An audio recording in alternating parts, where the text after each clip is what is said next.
de hecho, ya surgió algún nombre de los que van a volver a surgir en este nuevo tema. Tiene que ver con este magro favor que le hizo el economista Licandro al Partido Nacional, asesor de quien fuera presidente Lacalle padre, ¿no? Que en realidad, a ver, ya se ha pronunciado mucha gente sobre lo que dijo Licandro. El tema es que, si viene por parte del senador Otegi, vos decís, bueno, pero ya el senador Otegi, ¿cómo fue que dijiste tú? Se le fue la moto el otro día. Sí, como que moto, no, por ahí puede ser más cuestionable desde su honestidad intelectual. Pero no fue el único. Hubo varias voces que aprovechan estas declaraciones de Licandro para decir, ven, esto es lo que es la derecha hoy, siempre. ¿Eso es honesto? ¿Eso es verdad? ¿O hay algo realmente que se aproxima mucho, ¿no? Y que esa es un poco la esencia de la naturaleza, que se disfraza un poco más de centro por un tema electoral también. ¿Es eso? Por su parte, el senador Lacalle Pou, obviamente, y no es el único, sale a desmarcarse de este planteo. Repasemos y después lo debatimos. En ADM, Licandro dijo que Uruguay debe pensar cómo reactivar el mercado laboral, que desde 2014 perdió 50.000 puestos de trabajo.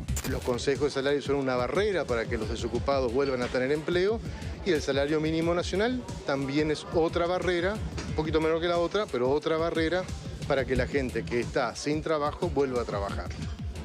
Entonces, ¿quién fija los salarios? ¿El mercado? El mercado. Como pasó desde el año 93 al año 2000, principios del 2005. El ex subsecretario dijo que esto no pone en desventaja al trabajador. Las personas van a poder defenderse muy bien y los salarios van a aumentar. Aumentaron en el momento en que, en el año 93, hasta el fin de ese gobierno, o sea, desde que se liberaron en aquel momento hasta que terminó, ese proceso de liberalización acompañó, de flexibilidad, acompañó una rebaja arancelaria y una apertura del país muy grande, con gran movilidad de trabajadores entre sectores. El desempleo cayó, el salario real subió. ¿Por qué? Porque en definitiva, todos competían. No hubo ningún acuerdo macabro para perjudicar a los trabajadores. Al revés. Licandro señaló la necesidad de reducir el gasto público y proyectó para 2019 un aumento del déficit fiscal a un 5% del PIB. Para dejarlo claro, las opiniones del economista Gustavo Licandro no son las mías. Tampoco pertenece a nuestro equipo económico. A discutir lealmente y con altura, escribió Lacalle Pou. Las opiniones de Licandro encendieron una alerta en el equipo del precandidato del Partido Nacional. Entienden que son el tipo de declaraciones que alimentan el fantasma de que un cambio de gobierno sería retroceder, por ejemplo, con los consejos de salarios. En este caso, con el agregado de que quien lo dice integró el último gobierno blanco. El precandidato había dicho este martes. No, lo dije en el 2014 y lo repito ahora. Quedan los consejos salarios, estoy a favor de los consejos salarios, pero como todo, para que subsistan el tiempo hay que modificarlos.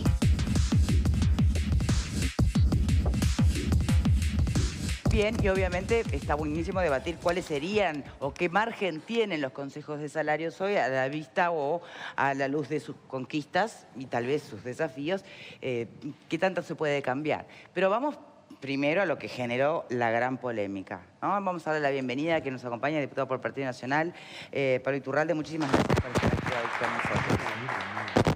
Bien, hay algún micrófono que está haciendo ruido, no sé de quién es. Ya se sabrá. Graciano. Bien, bien. Usted ya sabe entonces cómo comportarse, vamos. A ver. Estamos cuchicheando lo que pasa. Es verdad que el comentario de Licandro también viene con el antecedente de lo que, desde otra perspectiva, planteaba el propio Lacalle, ¿no? Y es el tema de la necesidad o el vislumbrar que los consejos de salarios hoy requerirían ciertos cambios. Entonces se juntaron las dos cosas y no faltó quien empezara. ¿Ves? Ahí tenés la derecha sin máscara. ¿Qué tan perverso o deshonesto es esa interpretación que hace hoy varios dirigentes del oficialismo? ¿Y qué parte puede ser hasta entendible también? ¿Qué le parece, Iturralde? A ver, hay dos cosas acá. Una es el leitmotiv que tiene el gobierno de hoy donde en cada cosa dice, ojo que si ganan los blancos sacan las políticas sociales, ojo que si ganan los blancos sacan los consejos de salario, ojo que si ganan los blancos... Eso es un leitmotiv. Bien, pero resulta que aparece un blanco a decirlo. Correcto. Y así, y sin medias tintas. Eso creo que es... Aparece un ciudadano que es economista y que formó parte del gobierno del Partido Nacional. No tiene ninguna representatividad en el Partido Nacional. ¿Hoy no forma parte de ningún equipo técnico del Partido Nacional? No forman parte del equipo de absolutamente nadie en el Partido Nacional y él mismo ha dicho, creo que en este momento no tiene ningún tipo de militancia. Bien. Eso es, por un lado, ese tema. Por otro lado... Capaz que hasta se pasó al frente y por eso dijo lo que dijo. No. ¿No? ¿Seguro bueno, que no? El frente ha sido muy neoliberal en la gran mayoría de las propuestas. Se ha corrido, creo que ha dejado bastante a la izquierda de Posadas. Por ejemplo, en el sometimiento de las multinacionales, ha humillado al Fondo Monetario dejándolo a la izquierda. Pero eso es otra cosa. Sí, vamos a hablar de Consejo de Salario. Sí. La primera cosa, los consejos de salario no son un fin en sí mismo. Lo que es un fin en sí mismo en el derecho laboral es la negociación colectiva. La negociación colectiva es central. La negociación colectiva en este país nunca se eliminó. Los consejos de salarios son un subtipo de negociación colectiva prevista en una ley del año 49, cuando era presidente el doctor Amézaga, que duró durante muchos años y que fueron suprimidos durante 4 o 8 años, creo que estuvieron fuera de lugar. Hasta que lo reinstala. Sí, incluso adentro del gobierno nacionalista hubo una gran interna entre el Ministerio de Economía, entre el equipo de Economía y el equipo de Trabajo, que estábamos en contra y que lo dijimos en su momento y fue recogido por la prensa en su momento, opinamos que estaba mal. Hoy todo el partido, y yo le diría todo el sistema político, cree que tiene que haber consejos de salario. Pero la discusión de las modificaciones de los consejos de salario no es un tema nuevo. Esto empezamos a discutirlo, yo por lo menos me acuerdo de estarlo discutiendo desde el año 99 en polémicas. Por ejemplo, con Olesker, me acuerdo que cuando Olesker sonaba como ministro de Trabajo, lo discutimos en 8 o 10 lugares, donde el planteo... Hay dos cosas para eventualmente modificar que me parece que son importantes. Una es, el Consejo de Salarios es tripartito. Capaz que tiene que ser bipartito asistido por el Estado. ¿Qué quiere decir eso? En vez de 3 partes discutiendo, las 2 partes tratando de entenderse y el Estado acompañando, no en un rol preponderante, sino decidiendo cuando no hay acuerdo, pero tratando de que las cosas se resuelvan entre las partes implicadas. Bien, pero en los hechos, ¿cuántas veces intervino el Estado? No, no es lo que pasa hoy, ¿no? Bueno. Mayormente con las negociaciones no se han realizado... Mayormente las negociaciones, el Estado no ha sido la clave decisiva y en todo caso, si lo fue en algunos, fue bastante parcial, ¿no? No es así. O eso es una mirada partidaria. Esto desde que apareció en escena, recuerdo un personaje, un ciudadano Baraybar, antes de asumir como subsecretario de Trabajo de Bonomi, dijo, vamos a poner el dedo inclinando la balanza hacia los trabajadores. Lo dijo antes de asumir. Y después vinieron cosas como las ocupaciones, que eso lo vamos a modificar. Bien, sí, es otro aspecto. Se vulneraron los derechos de los trabajadores no afiliados. Y, por ejemplo, hoy aparece en escena Brenta, que fue ministro de Trabajo y es asesor de Recursos Humanos de la Intendencia, hablando de este tema. Yo le voy a contar una cosa. La presidenta del gremio de trabajadores del Ministerio de Trabajo fue trasladada a otro lugar y Brenta perdió el juicio en la justicia por persecución sindical. ¿Quién nos guarda de los guardianes? Todo este tema es todo un operativo marketinero. Por ejemplo, en la ley de abreviación de juicios que Bonomi llevó al Parlamento siendo ministro de Trabajo, cumplió el sueño del puntero. Levantó el centro, hizo votar la ley y después proponía la inconstitucionalidad cuando se accionaba contra él en el Ministerio de Interior. Hay todo un doble discurso en toda esta temática que es lamentable, pero además digo, la realidad demuestra que hoy tenemos problemas con 50.000 puestos de trabajo que se pierden y además tenemos necesidad de adecuar a una cosa que plantea OIT. Los consejos, la negociación colectiva también puede ser por ramas, zonas o actividades. Bien. Y eso es lo central. Bien, vamos a tratar de ir a los temas justamente centrales porque está muy claro que lo que hay de trasfondo, ¿no? y los niveles de honestidad intelectual de un lado y del otro lo van a se nos van a escapar. Salir a festejar en el cilindro, en la promoción de Carolina Cose van a hablar de este tema, también van a gritar y muevan la bandera. Bien, pero de todas maneras, volvamos a lo esencial. Quiero que ya queda claro que desde la oposición, porque además no fue solo el Partido Nacional que salió a desmarcarse de lo que dijo Licandro, también fueron otros precandidatos de otros partidos, otras figuras políticas que incluyen o que integran la oposición. Entonces, si dejamos de lado el cuco, ¿no? Así como también se llamaba o se instaba a dejar de lado el cuco cuando fue gobierno por primera vez el Frente Amplio. Si dejamos de lado el cuco de la derecha restauradora, vamos a tratar de analizar, bueno, cuál es la propuesta de la derecha de hoy. Hablan de cambios. Bien, vamos a analizar de a uno. El tema de la geografía, por ejemplo, que planteaba el senador Lacalle Pou. Cuando habla de la derecha, ¿a quién se refiere, Victoria? A la oposición. ¿Es la derecha? La oposición es de derecha, en este caso. Desde la perspectiva del frente, cuando hablan de la derecha, meten a todos en una bolsa. El panfleto es la derecha. Si claro, de esa base, claro, estoy tratando de romper con eso. Entonces, si vamos a lo concreto, al análisis, ¿no? A ver, ¿qué cambios puede sostener la estructura hoy como está planteada de los consejos de salario? La primera cosa es que tienen que estar representados los trabajadores todos. El artículo 57 de la Constitución dice que la huelga es un derecho gremial. Y si usted va a los antecedentes y mira cómo fue redactado y quién lo redactó, se lo atribuye al conjunto de los trabajadores. Uno de los errores que ha tenido este gobierno es que habla solo con los sindicalizados. Le permite la huelga solo a los sindicalizados. La ocupación solo a los sindicalizados. Y no le permite a todos los trabajadores qué es lo que corresponde. Bueno, perdón, le permite la ocupación a los sindicalizados si es en la actividad privada. Si es en lo público, se lo prohíbe. Acá hay un doble discurso absolutamente distinto. Acá tienen que, por ejemplo, en los gremios de profesionales, en UTE y en Antel, ni siquiera los reciben. No hablan con ellos, solamente al gremio y esto a los sindicatos. Y esto está mal porque el derecho es de los afiliados y de los no afiliados. Esa es la primera cosa. Pero ¿a quién vamos a quién van a defender? ¿Al trabajador? A todos ¿al empresario? A todos los trabajadores. No. En la defensa de la negociación colectiva tiene que estar representado el conjunto de los trabajadores.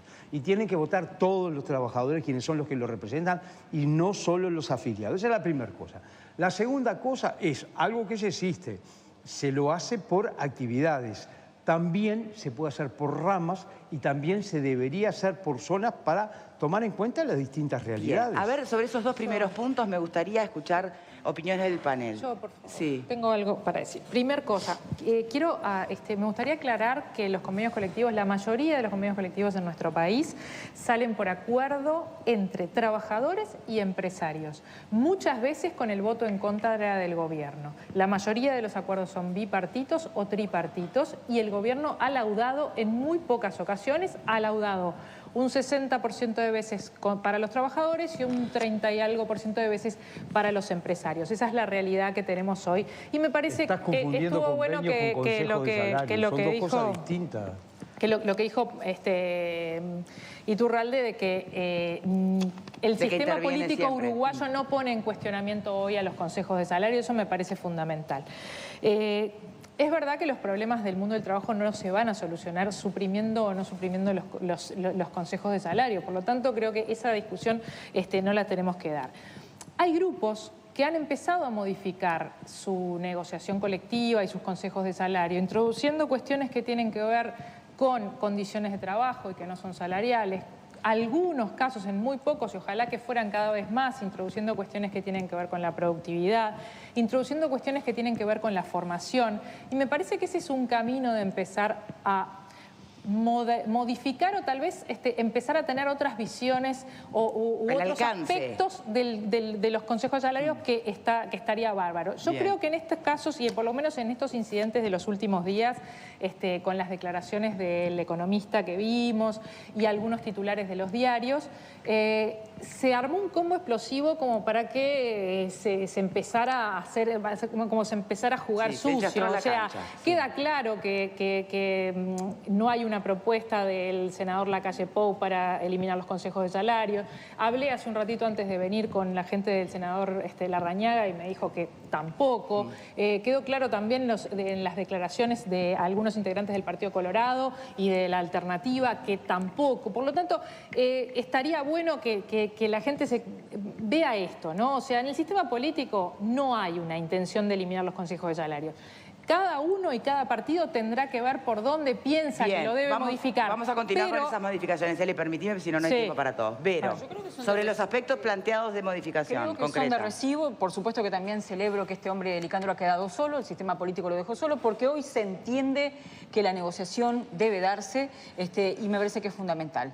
Por rama, por sector, por geografía. Me parece que cualquiera de los puntos que dice Iturralde pueden ser atendibles. No solamente que el gobierno hoy no negocia con quienes no están sindicalizados, sino que elige con qué sindicatos va a negociar.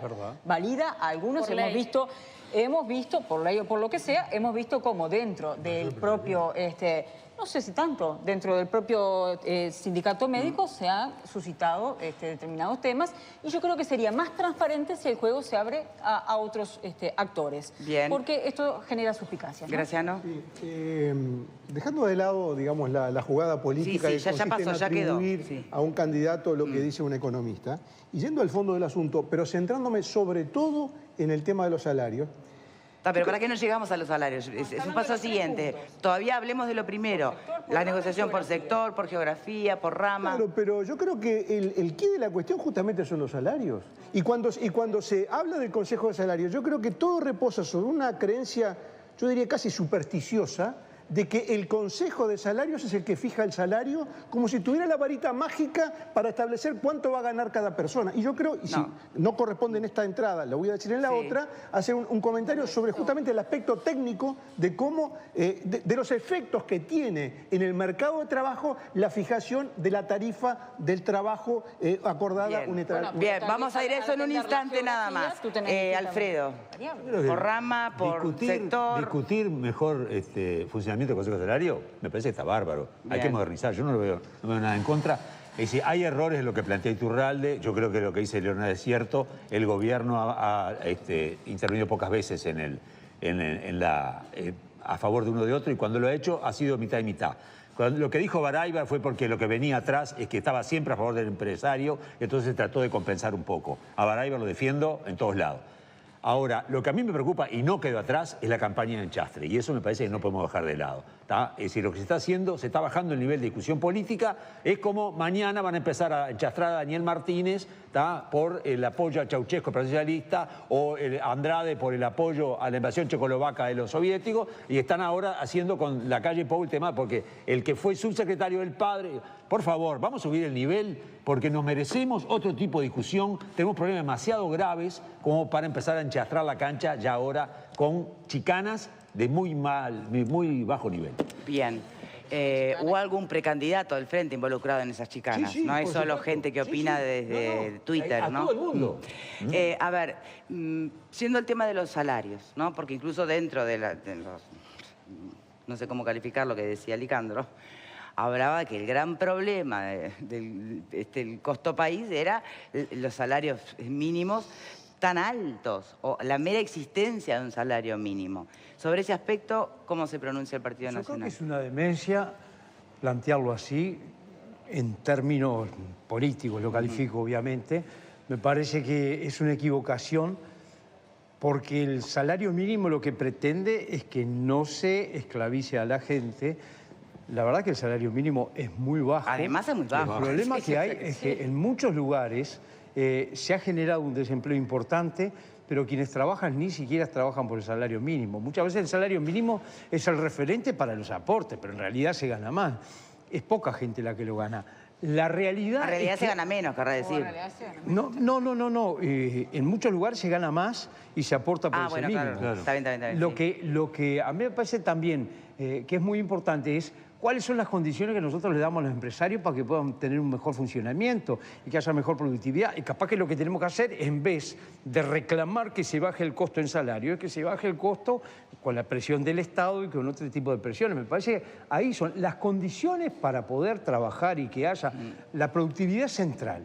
Y el tema de los costos, no hay que pensar en el costo que tiene el trabajo. No necesariamente hay una incidencia directa en los costos finales del trabajo, y sí la hay mucho más con los impuestos, con los tributos, con las tarifas del Estado que se meten por otro lado. Creo que ahí hay que poner mucho más el énfasis para abaratar. El costo de producción no responde en un porcentaje alto a los salarios. El tema cambiario. El tema cambiario central también. Estamos en los salarios, Graciano. Y ahí el tema específicamente de los salarios, yo creo que cabe digamos un concepto que es aplicable en cualquier campo de la economía que estudia el funcionamiento de los mercados. Y el concepto es muy simple y es el siguiente. No se puede fijar al mismo tiempo el precio y la cantidad.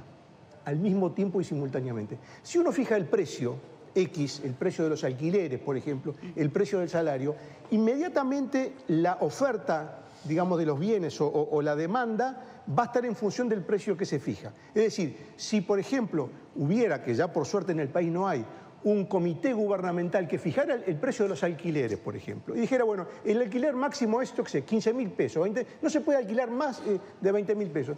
¿Qué pasaría inmediatamente? La gente retiraría, se siente que eso no le retribuye, retiraría las viviendas del mercado. Por lo tanto, ¿cómo funcionaría esa tarifa pública de los alquileres? Haciendo que haya una gran escasez de viviendas, porque la gente a ese precio no alquilaría. ¿Y cómo funciona con la fijación del salario? Que es en definitiva uno de los cometidos de los consejos de salario.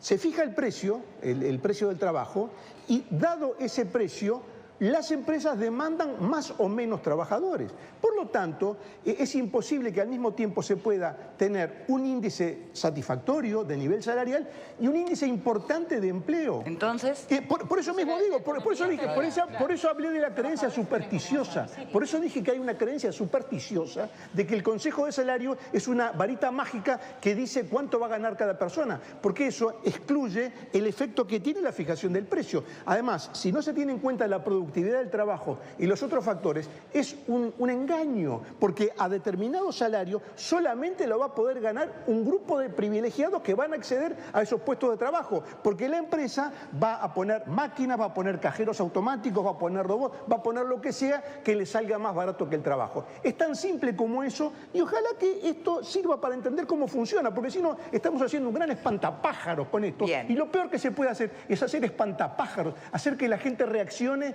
frente a demonizaciones de conceptos. No, esto es muy simple. Si tú fijas un precio, la demanda o la oferta de eso va a estar en función del precio que tú fijaste. Bien, panelistas van a tener tiempo después de la pausa. Vamos a darle espacio a tribuna.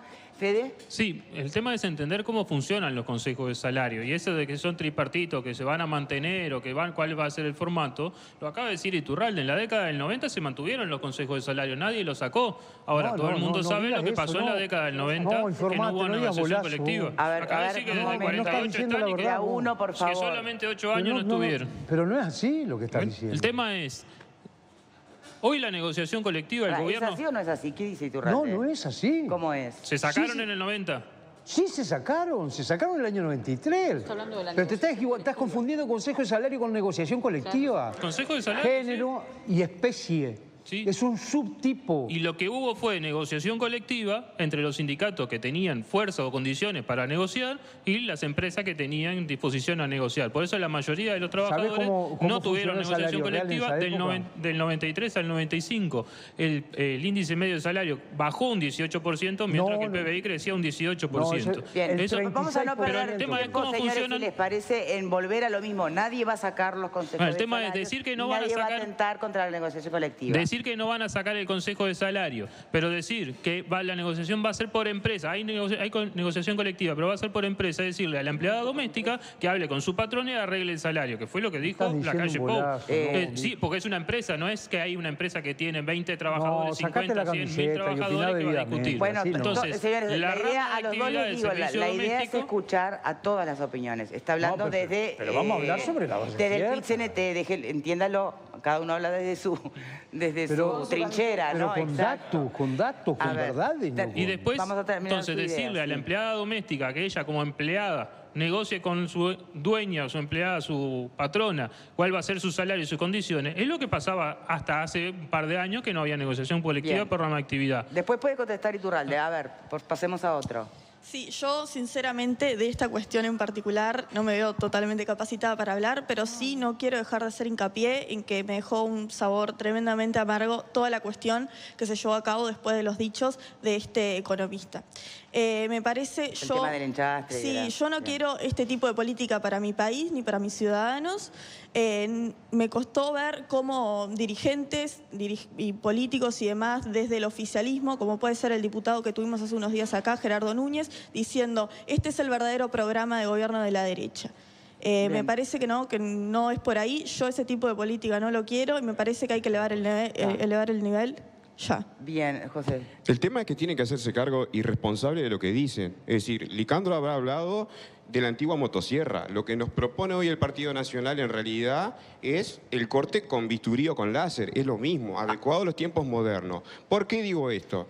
Porque los consejos de salario, en realidad, cuando tú tienes una empresa que, por ejemplo, no es competitiva porque está en el interior del país y no puede pagar el mismo salario que paga una multinacional, se descuelga, tiene esa posibilidad hoy día de hacerlo. Existe, y de hecho en los consejos de salario eso persiste constantemente. Lo que no es posible retroceder en los consejos de salario es dejar a los peones de estancia negociando solos su salario. No es posible, como decía él, a la empleada doméstica, no es posible a las empresas chicas negociar. ¿Por qué? Porque hay que partir de la base que cuando tú sos un trabajador, quieras o no, por eso el principio más grande que hay del derecho del trabajo justamente es el principio protector, es porque el trabajador no está en condiciones de negociar de igual a igual con el empleador. Y cuando la OIT, organismo internacional, te dice que la organización más representativa es la que tiene que negociar, es la organización más representativa. Entonces, el amarillismo tampoco sirve para negociar salario, no sirve ni siquiera para la negociación colectiva en general. Hablando justamente de eso, me parece que dejar de lado a ciertos sindicatos tampoco es bueno, porque si vamos a validar solamente a los sindicatos que están dentro del PIT-CNT, no olvidemos que hay una central de trabajadores paralela al PIT-CNT que no se siente representada por el PIT-CNT y justamente por eso tuvo que formar otra central que justamente no puede ir a los consejos de salario porque tiene que ser esa central de trabajadores que tiene que estar avalada por el gobierno en realidad, porque todos sabemos que el PIT-CNT es un brazo más de la fuerza política de gobierno. Bien. Y con respecto a otra cosa, con respecto al tema de los consejos de salarios, igual son insuficientes porque... Vamos a ver efectivamente los valores que tienen los consejos de salario, los salarios de los trabajadores. ¿Alcanzan o se dan de bruces contra el costo de vida de todos los trabajadores y el costo de vida que tenemos que pagar todos los días de nuestro bolsillo de lo que salen las cosas? Por favor, si alguien va a un almacén, sabe perfectamente que 15.000 pesos como sueldo mínimo no sirve para nada. Entonces cuestiono también finalmente la finalidad que tiene esa negociación y a los salarios a los que realmente se llegan. Bien, Iturralde, vio que cada uno tiene desde su perspectiva. El comentario del participante que habló al principio no lo contesto porque no parte sobre datos reales, no se condice con la realidad. No voy a decir que sea falso, pero no se condice con la realidad. La perspectiva de un integrante del PIT. No se condice con la realidad. Los 5 años del gobierno del Partido Nacional aumentaron un 36% el salario real, disminuyeron a menos del 7% el desempleo. Enrique Iglesias decía, eso se llama ajuste a la uruguaya en términos internacionales porque es lograr aumentar el salario sin que disminuya el empleo, cosa que es muy difícil de hacer. Así que, bueno, los datos son esos. Por lo tanto, no lo contesto. Después, con relación a la elección del sindicato, no es optar por el amarillismo, es que los trabajadores libremente elijan quiénes los representa, votando, y no a dedo a través del estalinismo. Después, con el tema de la negociación con las domésticas y los trabajadores rurales, tampoco es cierto. Nadie recuerda cuál fue el primer decreto del gobierno del Partido Nacional. Duplicó el salario de los trabajadores rurales. El primer decreto fue ese. Otro tema que lo he contado estos días porque ha salido a la prensa, yo recuerdo cuando trabajaba en el Ministerio de Trabajo a las 6 de la mañana, yo sabía, la primera vez no supe por qué me sonaba el teléfono y de ahí para adelante siempre supe. El presidente de la República, cada vez que moría un trabajador, hacía concurrir al inspector general de trabajo con los inspectores a ver qué es lo que había pasado por la sensibilidad que significaba. Me parece que esas cosas son contundentes y no las podemos plantear desde otro tema, desde otro punto de vista. Después, la negociación colectiva, los consejos de salario y la forma que nosotros planteamos que se puedan operar son otras cosas y no están apuntando a disminuir las condiciones ni la mejoría de la forma de trabajar. Al revés, lo que se intenta es que esa negociación colectiva, esos consejos de salario, lo que hagan sea mejorar las condiciones de los trabajadores. ¿O acaso se piensan que la gente se desayuna prendiendo el fuego para comerse un trabajador a la parrilla? Paremos con el panfleto, discutamos las cosas debidamente y recordemos hay que respetar los derechos de los trabajadores, sean públicos como privados, de los que quieren hacer huelga y de los que no quieren hacer huelga. Bien. De los que no quieren ocupar tienen derecho a reclamarlo. Y cuando la OIT reclama por un lado, recordemos también cuando reclama por las otras cosas que no corresponden. Y nunca nos olvidemos que el Ministerio de Trabajo fue condenado por la justicia por hacer persecución sindical en este gobierno del Frente Amplio, a una sindicalista votada por todos los trabajadores. Diputado Iturralde, muchas gracias por haberse sumado hoy a este debate. Nos queda colgado, bueno, por supuesto se puede profundizar mucho más y nos queda pendiente que no pudimos ni siquiera opinar el tema de la ocupación, que es otro de los puntos bastante claves cuando se habla de qué modificaciones habría que hacerle a estos temas. La ocupación vale si es para los privados, si es para los públicos la impedimos. Eso es el colmo de... Para los demás vale hacerle cualquier cosa. Ahora, a mí no me toques, ¿no? Gracias, diputado. Fascismo. Hacemos una pausa y cuando regresemos, conclusiones finales de nuestros panelistas. Muchas gracias.